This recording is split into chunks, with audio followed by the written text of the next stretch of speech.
నువ్వేరా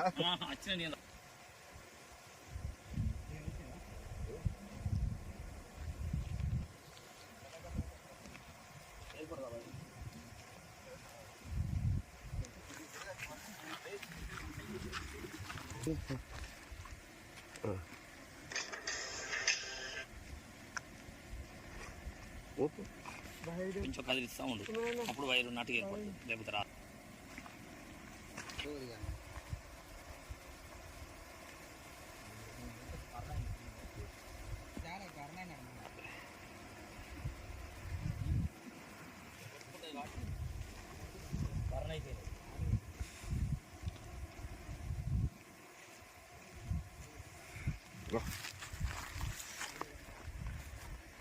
ఇది అతగా ఇతేదా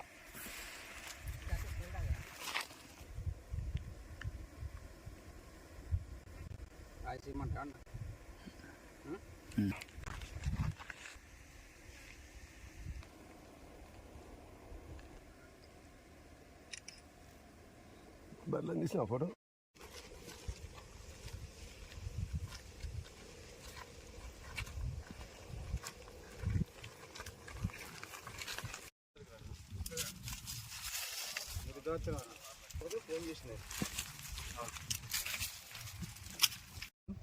నా వృత్తి పాల వ్యాపారం. పాడి పశువుల మేత కోసమని అడవి ప్రాంతంలో రోజు తిరిగే ఏరియాలో వన్యప్రాణుల కోసం ఉచ్చు బిగించారు.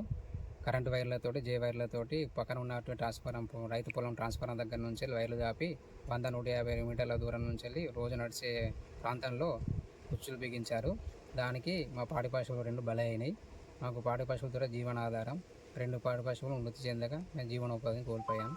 తక్షణమే ఈ అధికారులను వాళ్ళు ఎవరైతే ఈ విద్యుత్ తీగలు అమర్చినటువంటి వాళ్ళని కఠినమైన శిక్ష విధించాలి. ఇటువంటి చర్యలు మళ్ళీ ముందు కూడా జరగకుండా చూసుకోవాలి.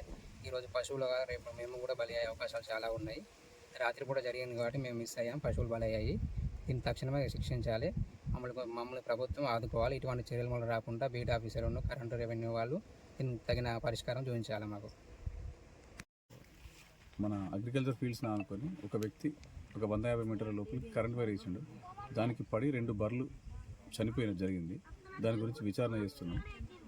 సండనపల్లి గ్రామస్తులు ఒక 2 పేర్లు బయటకు వచ్చిన ప్రస్తుతానికి పూర్తి విచారణ చేసి కేసు నమోదు చేయడం జరుగుతుంది.